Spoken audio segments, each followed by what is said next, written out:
ভারতের বিদেশমন্ত্রী গোটা বিশ্বকে বুঝিয়ে দিয়েছে ভারত তার বিরোধীদের ভুল সহজেই ক্ষমা করে না। এই ঘটনা পোল্যান্ডকে ঘিরে। পোল্যান্ড ভালোভাবেই জানে যে ভারত ও পাকিস্তানের মধ্যে সম্পর্ক দীর্ঘদিন ধরেই উত্তেজনাপূর্ণ। তা সত্ত্বেও গত বছরের অক্টোবরে পোল্যান্ডের উপপ্রধানমন্ত্রী পাকিস্তান সফরে গিয়ে সেখানে কাশ্মীর নিয়ে মন্তব্য করেন। ভারতের একটি স্পষ্ট নীতি আছে, যে দেশই হোক না কেন কেউ যদি কাশ্মীর নিয়ে মন্তব্য করেন ভারত তা কোনোভাবেই মেনে নেবে না। এই জন্য পোল্যান্ডের এই ভুলকেও ভারত ক্ষমা করেনি।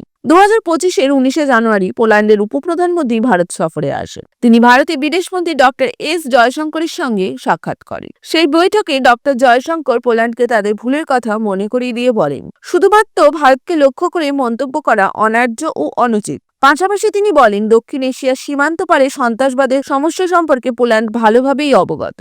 তাই সন্ত্রাসবাদের প্রশ্নে কোনো রকম দ্বিচারিতা নয়, বরং শূন্য সহনশীলতা দেখানোই উচিত। এর জবাবেই পোল্যান্ডের উপপ্রধানমন্ত্রী বলেন, সীমান্ত পার সন্ত্রাসবাদের বিরুদ্ধে লড়াইয়ের প্রয়োজনীয়তা নিয়ে আমি আপনার সঙ্গে সম্পূর্ণ একমত। এখন প্রশ্ন উঠছে, পোল্যান্ডকে মনে করিয়ে দিয়ে বিদেশমন্ত্রী ডক্টর এস জয়শঙ্কর কি সঠিক কাজই করেছেন?